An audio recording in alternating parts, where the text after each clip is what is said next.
ধর্মীয় সম্প্রীতির এই নগরী সিলেট, আধ্যাত্মিক রাজধানী বলে আখ্যায়িত এই সিলেট, রাজনৈতিক সম্প্রীতি এই সিলেট, দুটি পাটা একটি কুড়ির দেশ এই সিলেট।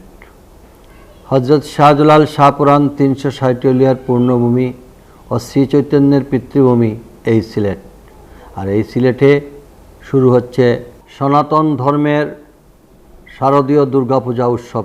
আমি নগরবাসীর পক্ষ থেকে পূজারী, ভক্ত ভাই ও বোনদের সকলকে এবং নগরবাসী তথা প্রবাসী বাংলাদেশি এবং বাংলাদেশের সকলকে শারদীয় শুভেচ্ছা জানাচ্ছি। আমি আশা করব অত্যন্ত সুন্দর এবং সুষ্ঠুভাবে, অতীতের চেয়েও আরও সুন্দরভাবে আমরা এই সনাতন ধর্মের বড় অনুষ্ঠান শারদীয় দুর্গা পূজা আমরা পালন করে সমাপ্তি করতে পারব।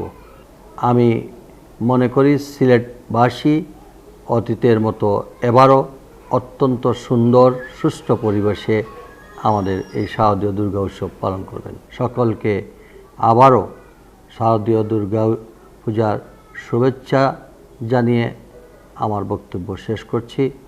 আপনারা সকলেই ভালো থাকুন, সুস্থ থাকুন।